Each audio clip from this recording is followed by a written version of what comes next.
What's going on, everybody? Mortem here, this time bringing you a look at Moves of the Diamond Hand, a bizarre fever dream of a game that I have talked about a little bit previously, but I am revisiting today because it is in fact releasing into its early access period. But, of course, let's address the elephant in the room. This game looks odd, to say the very least, and yet I do genuinely love it. So, this game is from Cosmo D. Cosmo D is behind another game I really enjoyed called Betrayal at Club Low, and both of these games play like very, very bizarre, like one-shot tabletop games, seeing you upgrade and roll various forms of dice, primarily just a regular D6, but you also get to include things like pizza dice and various situational dice that you'll add on to things, which will help you move through various and increasingly strange environments and the like. So, while to address it directly, yes, most people are going to bounce off of this game because of the way it looks, both this one and its predecessor, Betrayal at Club Low, and they've made games beyond those as well. But both of these titles are bizarre, but really great if you are willing to dive into them in full. And so, let's do exactly that, and talk a little bit more about what to expect here. So, I mentioned I've talked about this game previously. That is because its demo has been available for quite some time. The demo has basically covered all of Chapter 1, and Early Access is going to include that bit of content, yes, but also rope in Chapter 2. Over the course of Early Access, they plan to add 4 more chapters, as well as all sorts of mechanics and things to be added along the way. Dice combos, dice duels as they're calling them, upgrades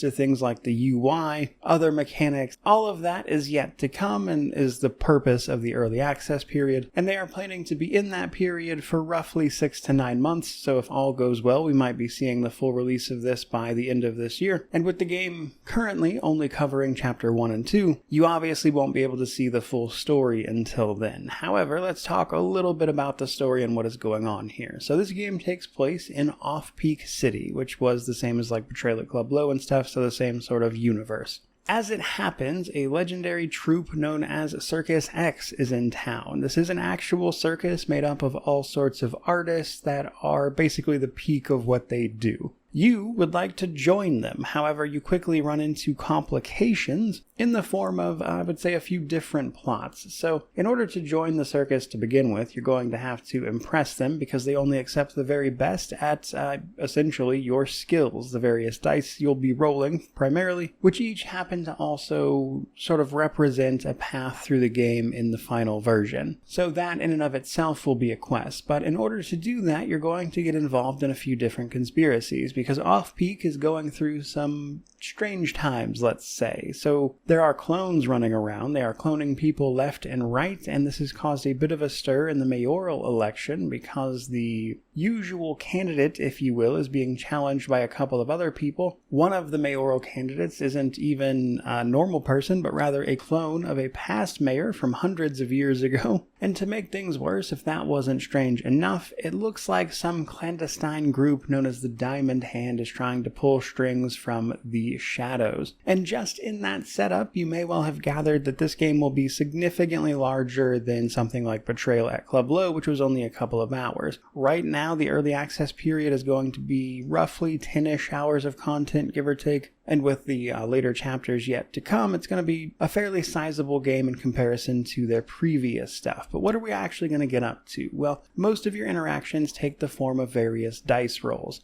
You're going to start out with 7 different skills, these being represented by 6 different numbers, which all represent a face of the dice you roll for that particular skill. As you play the game, learn information, win dice rolls, you'll earn experience, and you can upgrade the individual faces of those dice, thus making it more and more likely that you'll actually succeed. But this is where the game gets tricky because it loves to throw in all sorts of different modifiers. For starters, you've got your health and nerve. These are essentially your stats. If you lose either one of them in totality, you just kind of game over and have to reload. But there's also all sorts of status conditions. You get these for just about everything, using items, putting on disguises, winning or losing rolls against the people you're trying to, of course, win these rolls against for the most part, but All of that then gives you a bunch of different modifiers that will be added on to the roll, with your job, of course, trying to give yourself the optimal conditions to actually get somewhere. This can be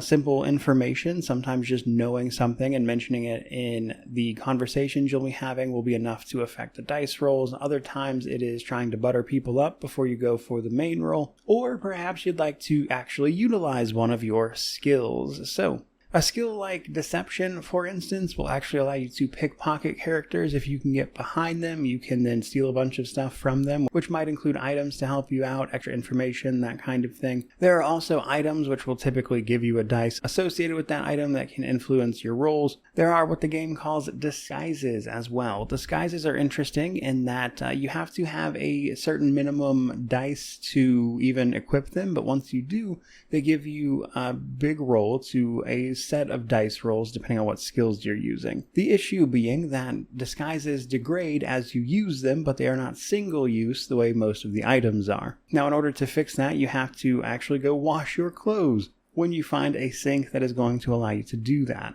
And that's one of the ways in which something like your physique or observation skill might help you out. But I mentioned pizza dice.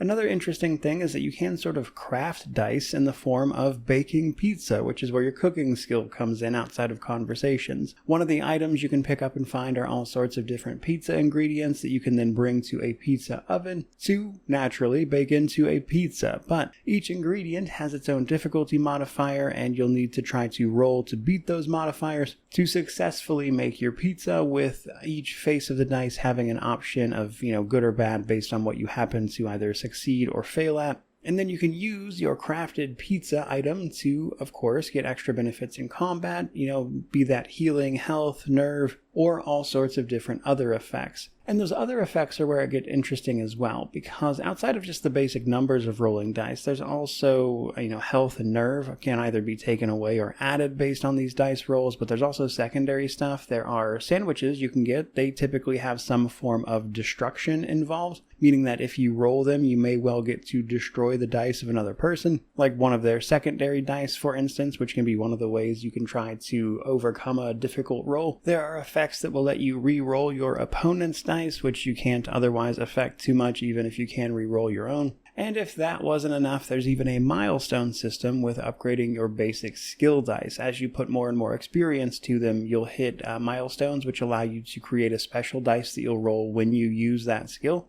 which you'll have some hand in modifying as well. And this is also where you'll get your health and nerve upgrades. But other than that stuff, from like a setup standpoint, we are going to be maneuvering in first person, primarily talking to people or interacting with, just various environmental things to get to the point where we're actually rolling these dice. Now, sometimes in order to bypass, say, a guard, there will be mechanics where you can jump into like a steam vent and hide and bypass guards that way. So while a great many things are handled through pure dice rolls, there are some actual exploration elements here. The beginning of the game sees you trying to escape a train station, with Chapter 2 then focusing on like a big city block hub area that will see you off to different locations to pick up the narrative stuff. There's also going to be plenty of side content to explore as well, plenty of things you don't have to do. You can already see that in the demo and stuff via the train station. There's plenty of things that are optional there. And again, as the game progresses through early access, they have many more systems planned. Like one I didn't even have a chance to mention that's in there already is the music system.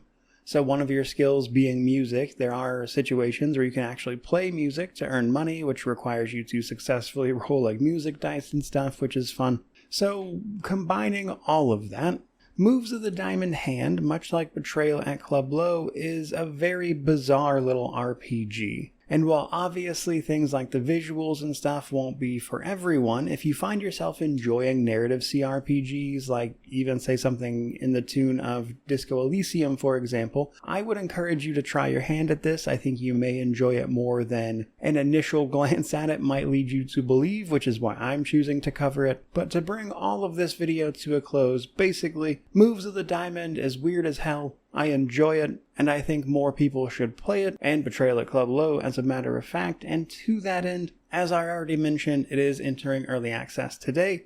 and hopefully you will check it out. If you do, I would love to know what you think of it down in the comment section below, which of course means to like, comment, subscribe, all that YouTube jazz. But regardless of any of that, truly, just thank you so much for watching. I really do appreciate it. May you wander in wisdom and have an amazing day.